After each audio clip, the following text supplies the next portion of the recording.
Tamil cinema പ്രേമികളെയും മലയാള cinema പ്രേക്ഷകരെയും ഒരുപോലെ പിടിച്ചിരുത്താൻ കഴിയുന്ന അടിച്ചുപൊളി ഡാൻസ് ഗാനമാണ് ഇപ്പോൾ യൂട്യൂബിൽ ട്രെൻഡിംഗ് ആയിരിക്കുന്നത്. മഞ്ജു വാര്യരുടെയും തമിഴകത്തിന്റെ തലൈവർ രജനീകാന്തിന്റെയും വേട്ടയാൻ സിനിമയിലെ മനസ്സിലായോ എന്ന ഗാനമാണ് ഒറ്റ ദിവസം കൊണ്ട് 43 ലക്ഷത്തിലധികം പേർ കണ്ട് ഹിറ്റായിരിക്കുന്നത്. നീണ്ട ഇടവേളയ്ക്ക് ശേഷം മലയാള സിനിമയിലെ ലേഡി സൂപ്പർ സ്റ്റാറായ മഞ്ജു വാര്യരുടെ ഊർജ്ജസ്വലവും ചടുലവുമായ നൃത്തരംഗങ്ങളും ഈ സിനിമയിലൂടെ തിരിച്ചു വന്നിട്ടുമുണ്ട്.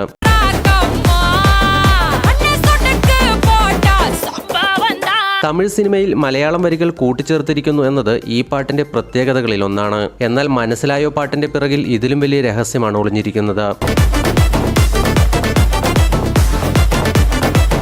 ഈ ഗാനം പാടിയിട്ടുള്ള മലേഷ്യ വാസുദേവൻ 13 വർഷങ്ങൾക്ക് മുമ്പ് മരിച്ചുപോയ ഗായകനാണ്. ആ ശബ്ദത്തിനൊപ്പം യുഗേന്ദ്രൻ വാസുദേവൻ, അനിരുദ്ധ് രവിചന്ദർ, ദീപ്തി സുരേഷ് എന്നിവരും കൂടെ പാടിയിട്ടുണ്ട്. മരിച്ചുപോയ ഗായകന്റെ ശബ്ദം ആർട്ടിഫിഷ്യൽ ഇന്റലിജൻസ് അഥവാ AI സാങ്കേതിക വിദ്യയിലൂടെ പുനഃസൃഷ്ടിച്ചാണ് വീണ്ടും ആ ശബ്ദം പ്രേക്ഷകരിലേക്ക് എത്തിച്ചത്. ലൈക്ക പ്രൊഡക്ഷൻസ് നിർമ്മിച്ച വേട്ടയാൻ ഈ വർഷം ഒക്ടോബർ 10-ാം തീയതിയാണ് റിലീസ് ചെയ്യുന്നത്. തമിഴ്, തെലുങ്ക്, ഹിന്ദി, കന്നഡ ഭാഷകളിൽ ചിത്രം തിയേറ്ററുകളിൽ എത്തുമെങ്കിലും ഇതിനുള്ളിൽ ഒരു മലയാളം പാട്ട് ഇടം പിടിച്ചുവെന്നതിൽ മലയാളികൾക്ക് അഭിമാനിക്കാവുന്നതാണ്.